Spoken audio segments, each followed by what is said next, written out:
Good morning, everybody. How y'all doing on this happy Sunday?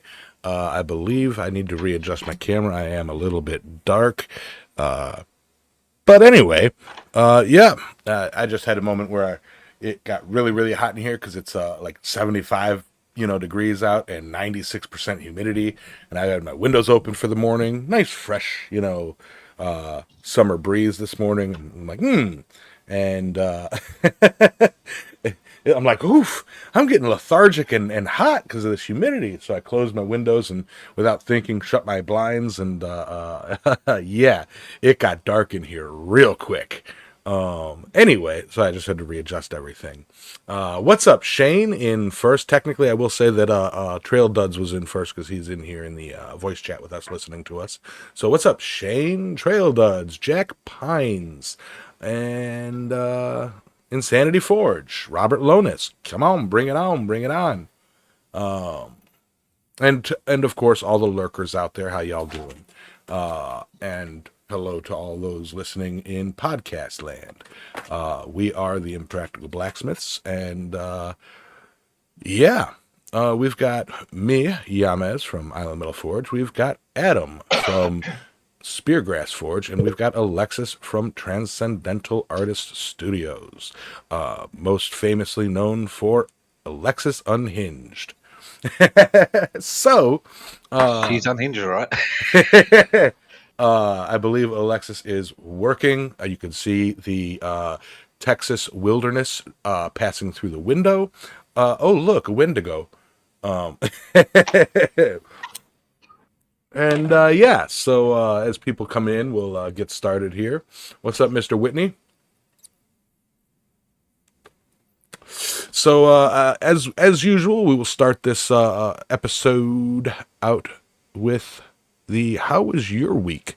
segment. A big old segment in air quotes. This is just where we can keep track with what we're doing in our day to day lives, like people care. So how's They're your really, week? really invested. Oh yeah. So how's your week? I'll go first. So as some of the people in here might know, last Saturday was my birthday. So of course I was working. So this week was had a little bit to do with my birthday and running around and basically going to lunches and dinners and all that type of stuff. So I'm officially 37 on a downhill run to 40 now. Hey, And my week's actually been flat out doing a lot of absolutely nothing. lucky. It's been one of those busy weeks where there was no like particular outcome. It's just been busy for the sake of being busy. And I've had no time, but I haven't achieved anything, unfortunately. So yeah, that was pretty much it. Been done a lot of running around. I've had a couple of tools, like I've got some jewelry making coming up for a project that's a bit of a commission, but I'm testing out doing some designs and stuff for the person first. So that hopefully I've got to catch up with them and get the measurements and stuff like that very soon. Also, I'll be getting some measurements off my missus and my wife and using her as a bit of a test dummy as well. But that's another side thing. And then tonight I was running around like a madman trying to get into the show because my wife actually went out to a country music tribute concert something in town with my sister. So it was one of those and then she called me up about an hour before we were due to start. It's like, oh, we're done now. Can you come pick me up? And I live half an hour away from where we're supposed to be. So it's like, oh, bugger. I'm going to race in and go pick her up and come back out. And then on the pre-stream, for most of the pre-stream before we we, as everyone knows, we generally have a bit of a call and a bit of a chat before we start. And for that, I was actually on the drive home. So was it like Yami was like, oh yeah, are you caught up on the everything in the topic today? It's like, no, I haven't had time to do anything. So I do have all my research up now and some information ready to go for today. But it was kind of a bit I got home about 20 minutes ago, so it was a little bit touch and go as if I was going to be home for the start of the stream. So I was like, phew, got home, brought it all up, like, yep, no, okay, I'm sitting. It's been one of them weeks, like I said, whole heap of no outcome to particularly anything. And so thank you for everyone that said in the chat and in my Facebook and all that type of thing for the happy birthday. It was much appreciated. I've had a little bit of a haircut, as people can see. That was about it for the birthday gifts, but yeah, no, it was all pretty good. So yeah, so that's been my week. Alexis, are you free to talk about your week? Yeah. Oh, hold on, can you hear me okay? Yeah. Yep. Yeah, okay. So my week was about like okay, so I haven't had internet for 2 weeks, and it's been pretty rough, and we got it back on about 2 days ago, I think. And oh gosh, just starting to get caught up. I got one episode edited and uploaded for the podcast, and then I'm like 4 behind. I'll get those later this week, but I didn't work a single day all week. Well, I did work one day, like Monday or Tuesday, I think, for 12 hours. That was it. And then today is my first day back to work since then. And I didn't get to do a whole lot. I was stuck at the yard. I couldn't really afford to go anywhere. And happened to be every episode of Yellowstone on the DVR. So I went ahead and broke down and started watching Yellowstone. And yeah, after the first episode, I was like, oh, I'm so hosed. Yeah, and then so like, like 2 days ago, I like mentioned in the Boxer Chat, it's 3 a.m. and I'm still watching Yellowstone. Turns out the show's pretty good, and I just never really wanted to start it because I'm watching so many different things. And finally, I got to the point where it's like, okay, there's no internet, and so it's either this or watch whatever crap's on TV right now. So I did that. I got a little bit further on my gallery project. I did think I was finished up until I get to Yamez's house in September, but I decided I could actually do my bins and stuff here because it'll still fit in the suitcase, and then all I got to do is assemble it when I get there. So I got one section bent, started to bend the second one, and realized I'm gonna have to rethink how I'm gonna do that. And so, I mean, I already know how I'm gonna do it. It's gonna be an interesting operation. I'll just say that. So yeah, so I got a little bit more work to do on that now when I thought I was done last week. But that's been my week, and today I'm headed. I just got done rigging down on the old end. I'm headed over to the new end to go start putting it together. So hopefully I can chime in here and there if I've got a question. Yamez, how was your week? Zoned out for a second. I was thinking about my Kraken. I just had an idea. More teeth. Anyway, yeah, my week, it was first week not on a new construction job in so long. It was a whole bunch of odd jobs throughout the week, and it was really nice to just get out and see the county a little bit. But let me see. Was finally able to get a whole bunch of yard work done. Got some brush cutters for my weed eater, and holy cow, I may be able to actually get this yard, or at least the ditch bank, cleared out. So fun stuff. But yeah, Robert Lotus just brought up the next thing I was going to say. I don't know if any of you guys over here on the East Coast noticed, but yeah, it's been a bit cloudy out lately.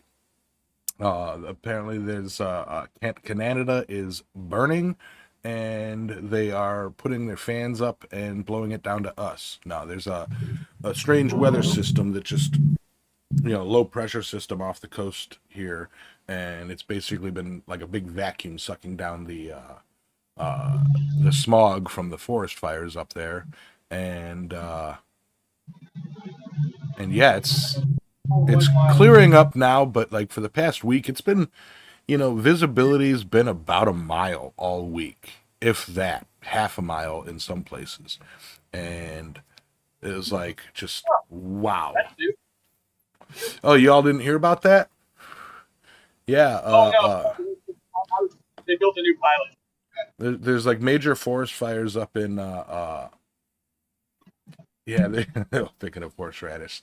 There's major forest fires up in like Nova Scotia and the eastern seaboard or eastern Canada, and like major big ones, and apparently like New York all the way down to like Washington D.C. and Southern Virginia is like a thick amber cloud of smoke, and we've got it looks like fog over here, but it's actually the smog. And oh, that sucks. Yeah, Robert Lona says he had a reaction that swelled his eyes shut. Yeah. We were getting like alerts all week for hazard, do not go outside, hazardous conditions, blah blah blah, like the smoke is toxic and this and that. I'm like, man, I put worse things in my lungs every 20 minutes. I wonder because I can see, looking out in the distance, I can see smoke like we usually get when California's on fire. I wonder if it's coming from there too, down all the way down here. You might be getting vestiges of it because it is a massive smoke cloud and a massive, like pretty much the entire eastern seaboard was covered in smoke. Because every year when California burns, sometimes it gets worse than others, but usually, at a distance of about 4 miles, you just can't see because it's all gray because there's so much particulate in the atmosphere, and you can just see it, and I can see that now, and I don't think California is on fire right now. Right. But anyway, so that was kind of my week, and I know that as we bring up the smoke and the differences of California burning and Canada burning and all of that stuff, and then Australia burning, a few years back, forest fires are nuts. Yeah, BC. I was wondering if these forest fire hazards really apply while you were foraging in coal. Well, I heard one New York news anchor was talking about how the smoke is so bad it's the equivalent of smoking a cigarette. So how is that so bad?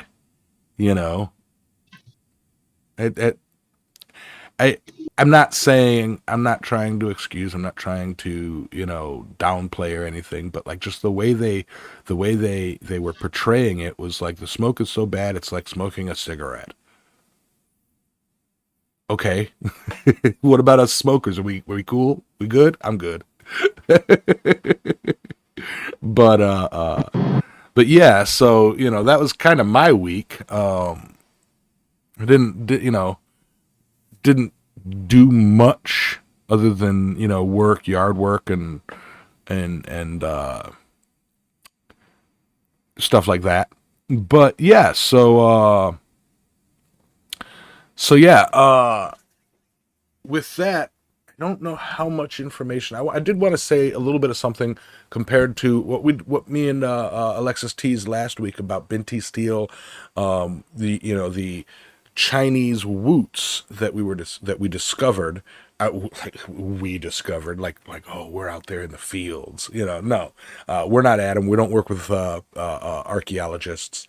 We lost your audio there, Alexis. Anyway, I'll let you know when I can hear you again. But lost Alexis. But yeah, we were talking about Binti Steel and the Chinese woots and such, and how we were kind of learning that it may be that they have discovered this crucible steel before that it was found in Syria. Now, the documents that we found, there is a lot of information. There are 20 pages jam-packed full of, dates, geographical references, time periods, etc., etc. And we really want to give, it's such an exciting topic for blacksmiths, that we really want to give it its some due diligence and some proper research. So I've passed the research papers along to my colleagues here, my co-hosts, and we're gonna do a deep dive over the next 2 weeks off to the side, and really do our best to research it and understand the topic before just blurting it out like we were gonna do. So we've switched And gears. it's also Hmm? it's also really important that in order to understand just how exciting this potentially ancient Chinese roots is, we've also gone to what we're doing today about the role of the blacksmith in the ancient Chinese society, because it kind of helps you understand just how important that side the actual development was, by knowing where blacksmiths were in Chinese society. Like us as Western people, we know that blacksmithing was fairly important, but understanding that role in ancient Chinese society kind of helps you see just how how important that ancient Chinese roots might have actually been as well. Yeah, yeah, which bleeds over to what I was going to say. Instead of going over Binti Steel today, and I watch all you viewers say, well, if you're not talking about Chinese roots, I'm out of here. You know, if we're not going to go over Binti Steel today, we are going to discuss, as Alex or Adam said, the role of the blacksmith in Chinese culture, early Chinese culture during the Iron Age. And like we said last week as well, we are skipping past the copper and bronze age of the development of China, because it's the parallels to all the other cultures that we've discussed are they're parallel. We've already discussed them. It'd be like discussing Rome or ancient Egypt, just replacing it with China. So it's really fun because it has been decided and shown that casting iron started in China. They were the first in that era, in that culture, or in first culture in that era to start casting iron and working with melting down iron ore and such to create artifacts out of iron, and we're going to do a little bit of a dive into that. And Adam has done some off the knee research, and that plus his inane superpower of being, historian extraordinaire, will let Adam take it away. Okay, so just as I was just explaining before, we know that in Western society, or in Western society, being European or European descending society, we know that blacksmiths were generally well respected and fairly important people. Now, there's the old saying, the modern world was built off the back of the blacksmith. So, in every single town that you went to, and particularly across Europe, you could actually get married at the anvil of a blacksmith, because they were held in such high regard. Blacksmith weddings were a thing in Scotland, where people had to get permission from the church in England to get married. They'd skip across the border to Scotland. They get married at the anvil. And Yamez, I can see your lips moving. Not gonna. But now that wasn't true so much in ancient Chinese culture. So as throughout the ancient world, there was a social hierarchy to societies. Now, of course, in ancient China, this isn't any less true. However, it was unique in the way that it was actually outlined. So, of course, at the top, just like any other society, we've got the king or the emperor, the being the royal family, and of course, they were at the top. However, ancient China has always been known, and you kind of see it in modern pop culture today, but doesn't mean it's any less true. Ancient Chinese was always very governmental. They'd always had a very strong government, or you can't really say public service, but public service roles, governmental roles. Now, so they're first class citizens, depending on the era of which we're talking about, because you got your Jin dynasty, your Qing dynasty, your Han dynasty, all that type of thing, as Yao. Depending on the specific dynasty, these do slightly change up, but basically your first class citizens after the emperor were government officials and warriors. The next one down were your farmers and your farm workers, food production, your peasants. And next one down was craft people. So your first class citizens were government officials and warriors. Second class citizens were farmers and peasants. Your third class people were craftspeople, metal workers, potters, all that type of thing. And finally, your fifth class citizen was merchants and traders, followed by the lowest class, which was generally servants and non-free labor. Now, I use the term non-free labor. We've used it on this channel before to denote people that were captured and used as labor.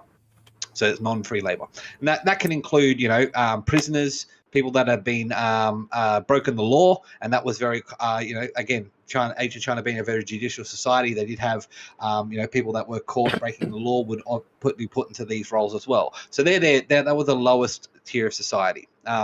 Now, particularly in ancient China, if you were in a specific class, it was actually very, very hard to move up a class. It was easy to move down classes, depending on your relationship with those classes above you. However, it could be rather difficult to move up classes unless a higher power, for example, the emperor, got involved and elevated your class. Now, with that, for example, in I think it was the Qing dynasty, they basically only had 4 levels of class. So they had the emperor, you had your social bureaucrats and your gentry, your lords and stuff like that. You had your working class being peasants, workers and merchants, and you had your lower class being commoner and people that were undesirable. Your non-free labor. Of course, that also included entertainers, actors, and they were classified in that last level of society as well. So these were the things. So your merchants, on average, though, artisans or metal workers and stuff like that were classified as third-class citizens. They weren't very respected. Now, there are many reasons for that. Again, the first dynasty being the Shang and the last being the Qing. Ancient China boasts one of the longest lasting empire in history. But the reason why particularly blacksmiths and other artisans were leveled at that third class is because it was a manual job. Like your farmers produce the food, so they had to be more important. But if you, as you got further up the social structure, the more hands-on you were in your work, the less value you were, because the rich or those people in the upper class didn't do the manual labor themselves. Only those in the lower classes did. So again, unless you owned the blacksmith shop or owned the iron smelter and stuff like that, you were classified as a third class citizen because you were still doing the manual labor. Now, that is very, very important when it comes to how ironwork actually worked in ancient China, because as we discussed just a minute ago, ancient China was actually very much very advanced when it comes to casting iron. They basically use cast iron for everything, and that, of course, included later on when we started to work with steel. They even cast their anvils. Now, in the Practical Blacksmith chat, Yamas, if you just want to bring it up, I've actually got 3 examples of anvils that were from ancient China. So they are very bread. They're basically called bread loaf anvils, and these were all cast iron anvils. They were So they've got the three basic styles. So you've got they did have horns of some. So this is the first one that I bring up now is a very much Hold on. a cast iron. Yeah. I mean, it's there. I've just got to move it over. Okay. Yep. So the first one that brought out is very much a bread loaf anvil. They didn't really have flat tops. They did have kind of rounded tops. Of course, that's useful in moving metal, as we know, drawing out and stuff like that. But mainly their anvils were cast iron. They did have select anvils did have horns. Of course, they were for a horn is synonymous with blacksmithing because it's a very useful tool to have on an anvil, not only for drawing out but for shaping, shaping and doing scrolls and all different sorts of things. But yes, they very rarely had flat, quote unquote, flat surfaces. Horseshoes. And being horseshoes and stuff like that. The Chinese did use horseshoes and stuff, and other even ox shoes. Oxen is quite often used for ploughing their fields. But by basically about 200 BC or BCE, China actually had a very large iron industry, but the iron industry was run by either the wealthy clans or by the state. It was well organized and thoroughly controlled. The primary product was cast iron, feeding a large and sophisticated secondary industry, and having integrated plants. For example, 8 blast furnaces, 1 fining hearth for puddling, annealing furnaces and stuff like that. But they generally didn't have very many forges. So the vast majority of the ironwork that was produced in ancient China was actually cast iron. And therefore molding and casting was the main part of what the ironworking labor did. Blacksmithing ended up becoming a very specialized and therefore artisanal, above your general worker, because they weren't as common as they were in the West. Ancient Chinese actually skipped directly from cast iron to steel, using a method of burning out the carbon. But that's something we're going to go a little bit more into later on when we go into the Binti. Chinese roots. Yeah, the Binti steel. But this cast iron industry really predates Western cast iron by about 1,500 years. So it's not the Chinese really got into particularly decorative pieces, vases, eating implements, all that type of stuff with cast iron before the West really found a use for cast iron. So they perfected the cast ironing process long before we did.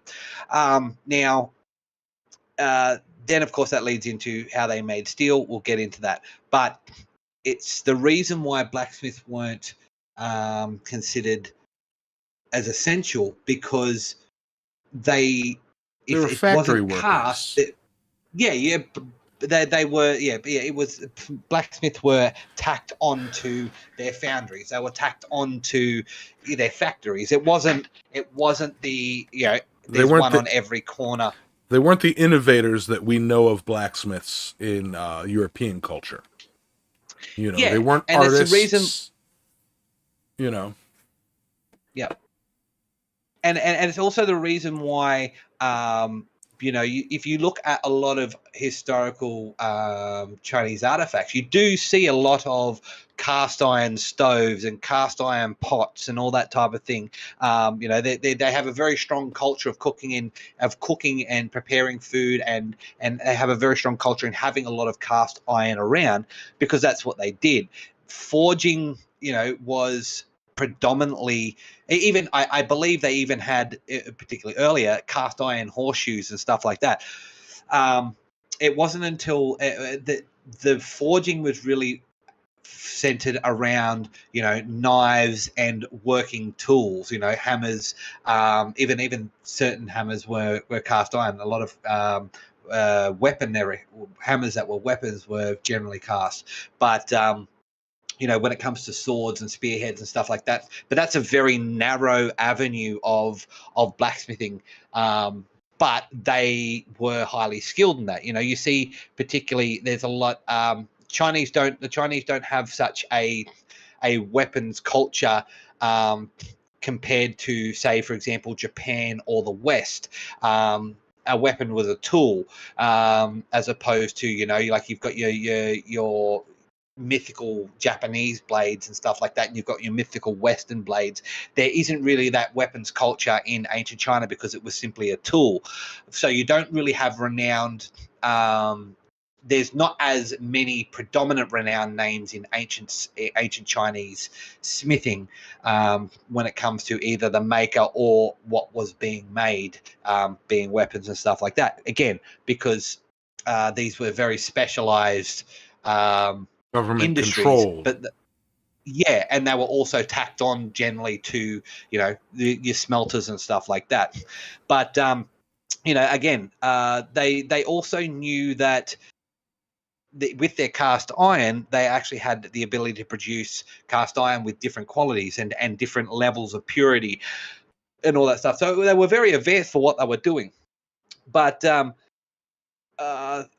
just trying to find the information. So now, when it comes, and it's also the reason, like we know in the West that blacksmith, you know, the world was built off the back of an anvil. There were a lot of innovations that came as a result of blacksmithing.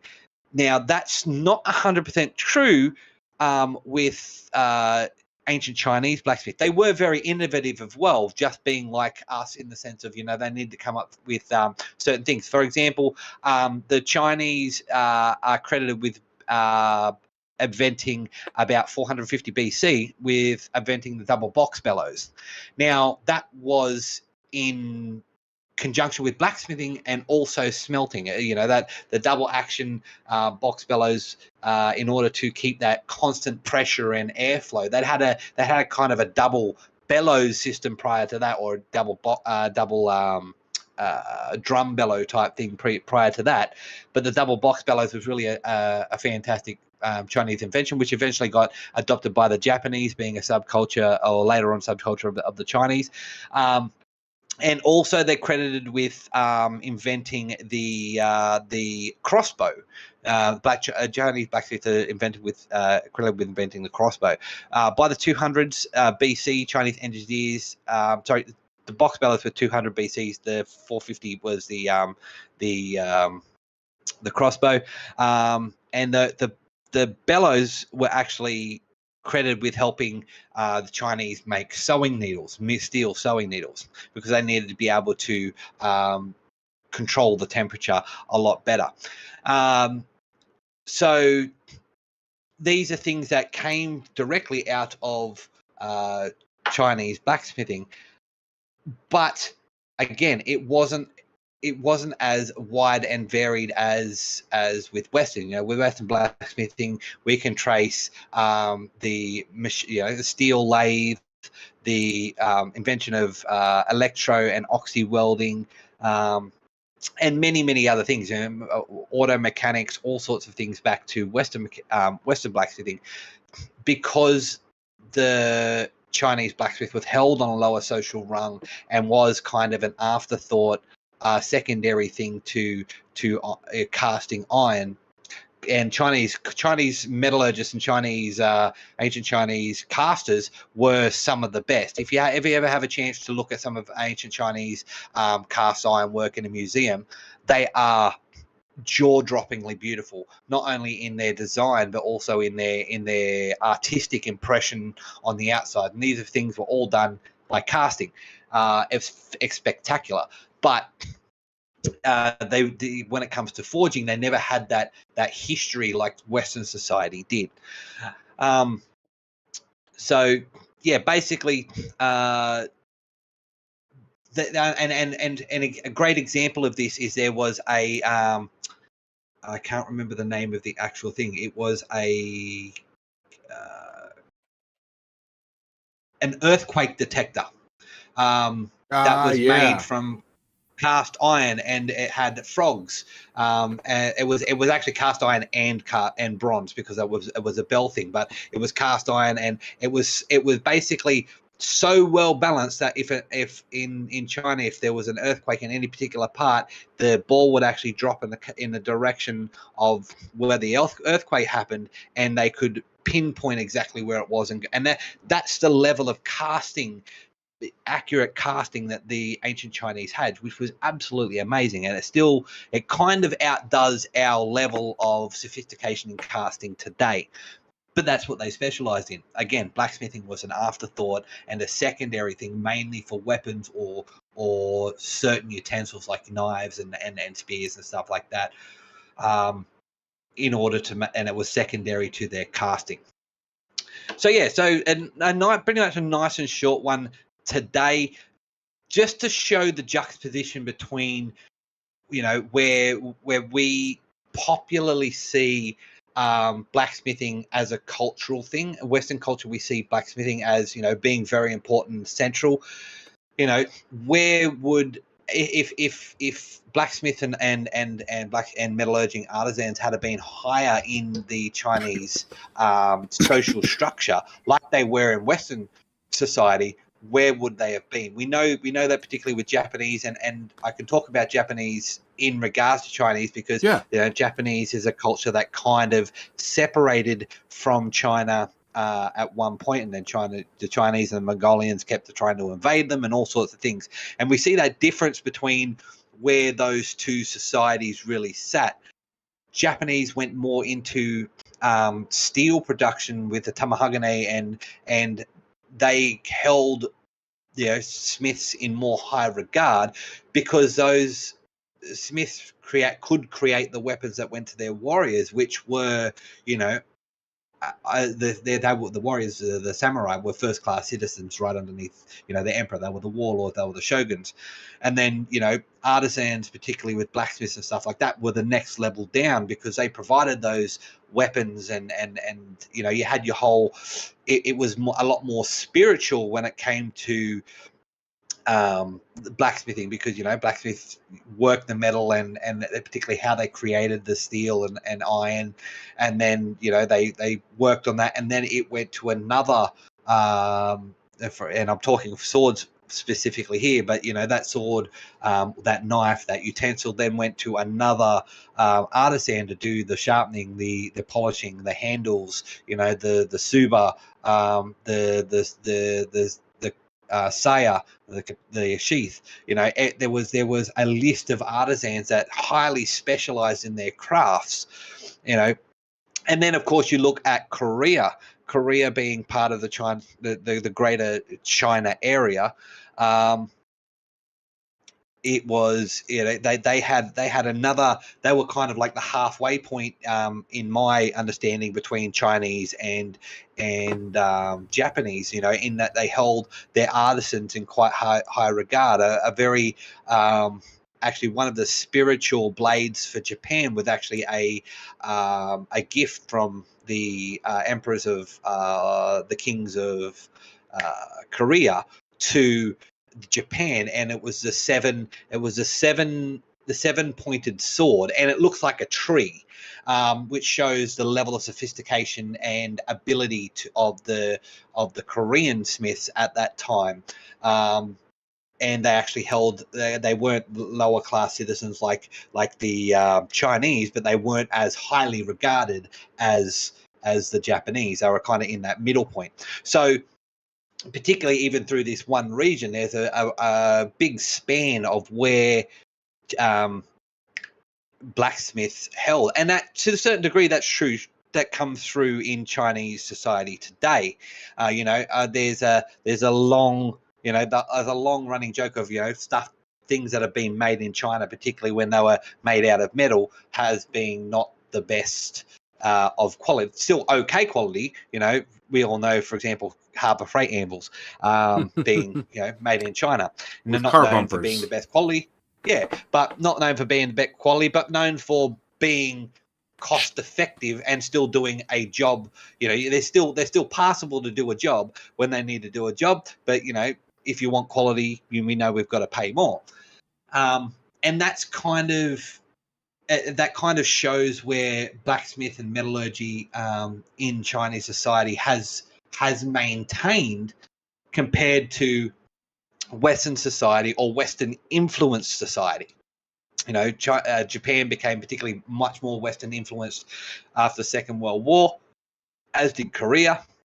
And they have much higher levels of and standards when it comes to your metal and metallurgical type of thing, whereas those that haven't had that so much, particularly in Asia, East Asia, Central Asia, and even towards Western Asia, and of course I'm talking about a certain type of knife which is produced in a certain type of country. We all know the quality of those types of knives, and everybody knows that a knife ain't worth anything unless it's stamped with PAKISTAN. right? That magical word that makes the knife just scream, I bought this at a gas station. Yeah. Right. So we all know, like, and those are societies where, blacksmithing or metallurgical surrounded trades were not, they were lowly workers as opposed to high quality artisans, even if everyone wasn't an artisan. Their job was to further the economy, and that's it. Their job was to create and provide goods for the people, whether it be for, trade or for use. That's it. Yeah. Like. Yeah, and that's right, and so. And we see that, and we can see that juxtaposition between West and East when it comes to that. And that doesn't take away from any of their other, like I said, when it comes to the quality of their casting, ancient casting and stuff like that, the artistry in it, it's spectacular. But as you move through, that part of the world and look at how they treated those types, you look at your gem, some of the qualities of gems and stonework that came out of ancient China is absolutely amazing, because those types of artisans were highly valued, and they were up on the when it comes down the scale of where they placed on the social structure, they were high. And like I said, talking about the social structure, you had your artisans, metal workers and stuff like that were third class citizens. In that structure itself, you of course had a hierarchy of where you placed, and in the third class structure, blacksmiths and metal workers were of course towards the bottom, whereas your gem cutters and gem polishers, and look at the quality of carpentry you see in a lot of ancient or old Chinese works or buildings and stuff like that. They're very, very high quality. They were artisans as well, but being people that work with wood would be, they would be up towards the top. You had your gem and your jade carvers and all. They were artisans that were at the top. And then, of course, the merchants were also, it's a little bit of a misnomer that they were fourth class, because they were actually run, they would deal between your artisans, the people that were making things, and then, of course, your second class and first class. So they were in contact more with the second and first class. So sometimes they were treated better. Again, you've got your different levels within each class. So, when it comes to ancient Chinese metallurgy and ancient Chinese blacksmithing, the blacksmiths particularly were more tools, knives, and weapons, as opposed to what we know, where blacksmiths basically had a hand in everything. If the Chinese could cast it in ancient times, it would probably be cast. But that's more of a, again, pots, pans, ovens, even we Europeans didn't start casting cannons, for example, until the 1200s. The ancient Chinese had made cannons since the Bronze Age, and therefore they started casting cannons earlier on in their history as well. So they had the ability to cast very sophisticated things from an early time, whereas we as Westerners didn't have the need to do that, because we worked a lot more. We used wrought iron beforehand, nails, chains, all that type of thing. So yeah, that's the presentation that I've got. Yeah, I mean, it's, if y'all want a very historically accurate movie on China and stuff like that, I recommend checking out the movie The Great Wall from 2016, featuring Matt Damon and Pedro Pascal. William Dafoe is Forbidden Kingdom's better. Forbidden Kingdom's Forbidden Kingdom's better. Not going into movies. Last time we went into movies, we got demonetized twice. We got our stream shut down twice. It was great. So reading through the chat, slow chat day. I guess everybody's enjoying this weather. But the 14 of you guys that are here, the 8 of you who have been here the majority of the time, Mr. Pekka Jurgen says, Adam, how is it, or is it known with which ore the Chinese worked back in the days? I'm gonna guess iron ore. Yeah, iron ore. But okay, so Chinese were also masters at hard rock mining, and they were probably, when it comes to hard rock mining, they were probably second to the ancient Egyptians in their ingenuity, and also their just sheer manpower they threw at it. It was ridiculous. Even here in Australia, for example, I actually grew up in an area, okay, it's not ancient Chinese, but this is an area that had been mined since the 1800s. And you can tell distinctly the difference between an old Chinese mine and a European mine. European mines were very square. Chinese mines had a very up and down side with an arched top to provide the natural support. And they would dig straight into a mountain and then straight down for hundreds of meters.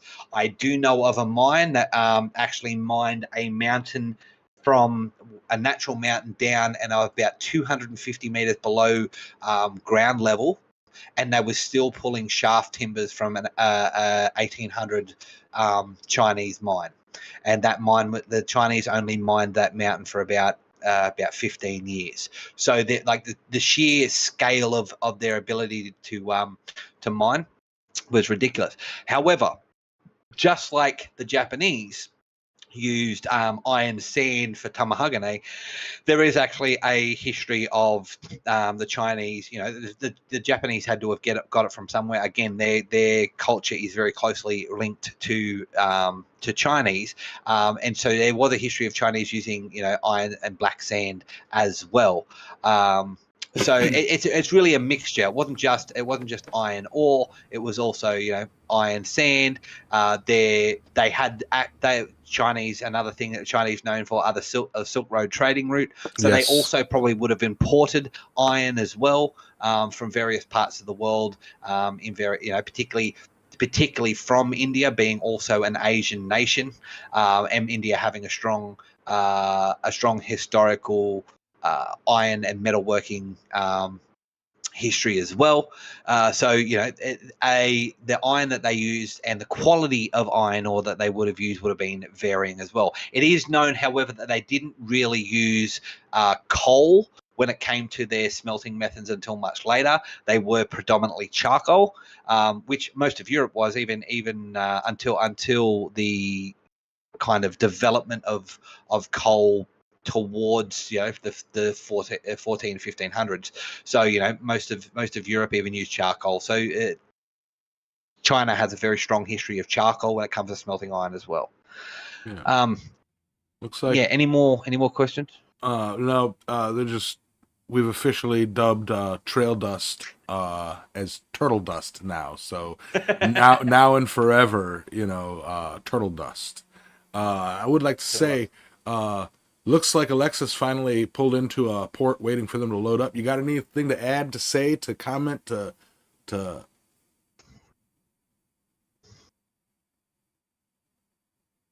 Sure, it pretty much sounds like Chinese cast iron is the best thing on the market. I mean, well, that's kind of what I took from it. Like they were experts at cast iron. They knew cast iron. They worked with cast iron. So natural progression.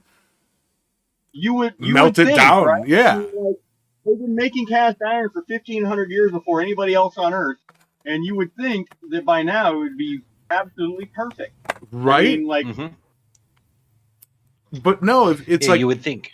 hearing it, and you bring up an excellent point too. Hearing it, it's like you would think that, but look at they didn't celebrate ingenuity. They didn't celebrate improvements unless it was beneficial to all. So they didn't celebrate individual, like they for 1,500 years they were set up as factory workers in essence, where you punch in, you do your job, you punch out, you go home. You know. I think get a also little you bit got to remember that this is you also got to remember that this was during a period of imperial China, not communistic China. No, I know, So, but regardless of that kind of mentality sticks with a society unless there's a massive social change, you know. Yeah. And one could argue that switching from an imperial to a communist or socialist, you know, whatever, not to go into politics or nothing, would be a massive social change, but that, you know, punch in, do your job, don't ask questions, punch out, you know, just do what we tell you to do. Yeah. Kind of carries it's over. Not much of a change. You know, it's specifically, you know, your focus is pumping out mass quantities to provide for the country's growth. Whether that be about it, okay, so since the iron industry was completely controlled by the wealthy elite, you know, I mean, basically, I mean, they owned the factories that made all this cast iron, and your actual craftsmen were just worker bees that punch in, punch out, you know, do your job, don't rock the boat and get killed, you know. Right.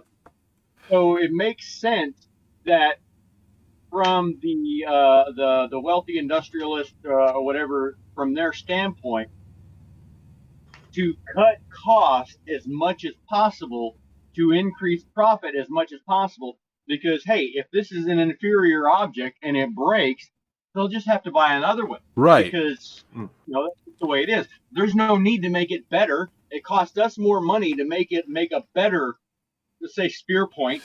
It costs us more money to make better, stronger spear points, and they last longer. Let's make them cheaper, and they'll have to buy more of them. You know what I mean? Yeah. So it makes sense why it would naturally in that environment drift towards you know, a lower quality, quantity over quality. Yeah. Which it's like you say they had 1,500 years to, you know, perfect cast iron, you know, or iron casting. Well, they also had 1,500 years to perfect efficiency, you know. Yeah. Like mass production. And you know, hence we see, you know, the industrial age of China and where it is now, where it's just like pump it out, pump it out, pump it out, pump it out, pump it out. And I would posit that the quality has probably done a decline. You know, absolutely. Until the Industrial Revolution, in which case it would have been a much steeper angle, I feel, because they'd had a lot readier access to you know, material to chuck into the furnace. You know what I mean? Right. You know, whereas before, you know, before the Industrial Revolution, they would have been making it from raw materials the whole time, and you know, alloying it and this, that, and the other in the ways they know how to do it and adjust it for this, that, and the other. And then with the Industrial Revolution comes the whole. Well, I mean, you know, maybe even the last 100 years comes the whole scrap iron industry, where it's like, we could just like instead of messing with 3 tons of iron ore, we can just melt down 1 car, you know, and get the same volume. So right. And well, I will say, for the record, these are, we have moved into seemingly hot takes and opinions on where we're speculating how Chinese casting and iron working has moved from ancient to modern times. You know, Oh yeah, yeah. yeah. I've got no evidence to support this whatsoever. This is Yep. just And it's speculation based on what's the word? our understanding. Our understanding of it. You know. And this isn't a commentary on the Chinese people, nor is it a commentary on Chinese government or ruling policy. Yeah. This is just a commentary, as far as we understand it, on how metallurgical practices compared from ancient China to modern China, and in juxtaposition with other cultures. You know. Yeah. Yes. Exactly. You know. Where And that is true in the sense that particularly with the metal recycling industries, a lot of it does go to countries like China and like Pakistan. They're known that they built fortunes off taking that sort of recycled material in order to do exactly that, recycle it. Where the knife that you buy from a gas station today may have been the car that you junked 20 years ago.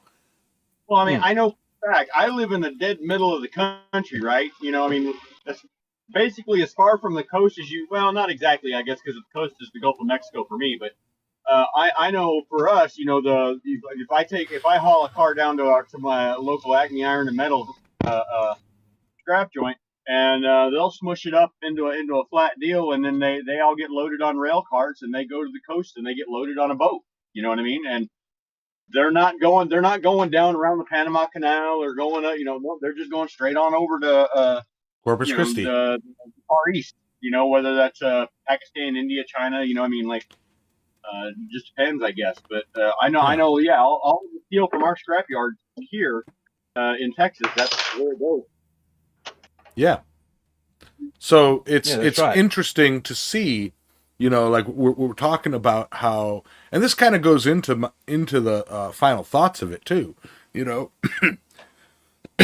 it's interesting to see, you know, how while they were the first to develop and essentially perfect casting, they were kind of the last to move on from casting, you know, on a mass scale. I guess it also works to that if it ain't broke, don't fix it. You know, when you have a technology that suits a certain need fairly well, you know, why would you move on? You know, I mean, and that's pertinent to today too, in the sense of, you know, like the world's starting to move more towards electric vehicles. You know, there was a Ford electric car 100 years ago. Why are we now really pushing towards electric cars? Well, electric vehicles. It's more pertinent to us nowadays. If we didn't have, you know, issues with reliability of, you know, fossil fuels and stuff like that, we would probably never change from using fossil fuels, because if it ain't broke, don't fix it. You know, but now we're moving towards, you know, we're looking at energy crises for various reasons, you know. Yeah, for various reasons, exactly. Socio-political reasons, geopolitical reasons. There's several reasons, and far be it from us to be, you know, bobbleheads and opines of the political landscape or the social landscape. We talk blacksmithing. But on that regard, that is an inevitability, because you know petroleum is a finite resource. Yeah, there's only so much of it. Eventually, it's all going to be gone, and I can guarantee you, as a human, we're going to burn every drop we can extract. I mean, you know, at no point are they going to go like, well, I know there's 14 billion barrels in that reserve right there underground. We're just going to leave that and then do no. You know, it'll all get used eventually. But it just makes sense that I mean, like right now, if we went all electric, the grid wouldn't be able to support it. I mean, it would it would be horrible. But it's a slow transition. You know, the everything gets updated, the infrastructure changes. I mean, but it's not something that that you can just put off forever. You know what I mean? Exactly. Like, why we didn't go electric 100 years ago was, I mean, for starters, you only maybe had a 8 to 10 mile range on a battery operated electric vehicle before the internal combustion engine came out and proved itself to be, considerably, had more range. You know what I mean, and more reliability. So, Yeah. and I mean, now we're just getting to the point where the electric vehicles are in every way superior to a gasoline vehicle. I mean, as far as for basic transportation, Yeah, and obviously yeah. for what I do, you couldn't do it. You do it use an electric vehicle for this, but if we are breezing down that rabbit hole for a moment, I will say, as an electrician, upgrading the infrastructure is far more important than most people think. Yeah. And you can talk about, as a talking point or as a, counterpoint or this or that. Oh, the infrastructure, the infrastructure. If there were a cost effective way to quickly upgrade our infrastructure, and I'm not just talking about in our houses, because as an electrician I see it all the time, through the forums that I'm a part of, like and a lot you could tell, oh, you're from California, or oh, you're from this state, that has this, these laws, it's like some of these older houses, they only have a 60 amp service, and these quick charge EV chargers are like the class 2 EV chargers require like 60 or 70 amps. And like these people only have maybe, wires coming into their house that maybe will, support 60 amps, 70 amps, tops 100 amps. All of that needs to be replaced. In addition to that, further up the chain, and it's like now the high voltage transmission lines, they're thin wires that are running high voltage, and I actually have Ohm's law right here, because I'd be like that. It's extremely possible to push, extremely high voltages across long distances, through thinner wires, and then using transformers swap it around. So it's not necessarily even the wires that would need to be, the wire infrastructure that would need to be changed. It's the transformers. And that's the expensive part, because transformers are not cheap. And to link this into history, right? What people have to realize is the end of fossil fuels, right? If we were to run out of fossil fuels today, we would have a socio-economic collapse that hasn't happened since the Bronze Age collapse. Yeah. That's how catastrophic it would be, and as who said it in the comments, Trowder said it took a while for infrastructure for gas cars back in the day. As part of my research for my book, I can say it took approximately 70 years to get to a decent standard for gas cars, and so we're talking from the 1880s, 1890s through to the 1950s. The golden era of car travel. It was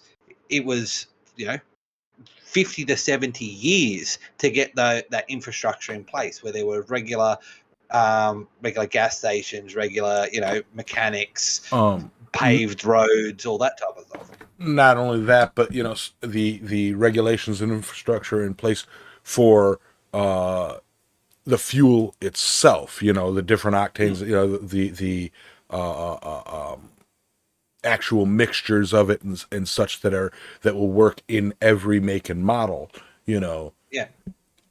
So all of that aside, that's why I said I briefly wanted to touch on it, because it's like, how do we go from ancient Chinese blacksmiths to, electric cars and socio-political discussions about the electric grid and all that stuff. it's what we do. It's what we do. It is. But the way we got there is because basically lack of innovation and lack of moving with the times can lead to stagnation and can lead to going backwards and losing your position in society, in the world, as being the advanced one and moving forward and being not collapsing. Look at the Bronze Age societies that didn't move into iron. They collapsed. They went kaput, and China, being the leaders of cast iron, didn't move into, didn't respect the steel working and stuff like that of the period. They ended up not being as advanced as, for example, Germany, Western societies that, valued the blacksmith. It's true of today. There are comparisons that we can draw between the lessons of history and today. Learn from the past. Right. Right. So let's get on to final thoughts then. Oh yeah. Either one of you? Yeah, I'll go ahead and go. That way, in case something pops up. Mm-hmm. In case you guys didn't know, Rainier cherries are out. Man, these are my favorite cherries. So run down to your local grocery store and get them while you can, because they're usually only available for like 3 weeks a year. So mail bulk packages of Rainier cherries over to Alexis. Yeah, right. Yeah, they don't last that long either. So, anyways,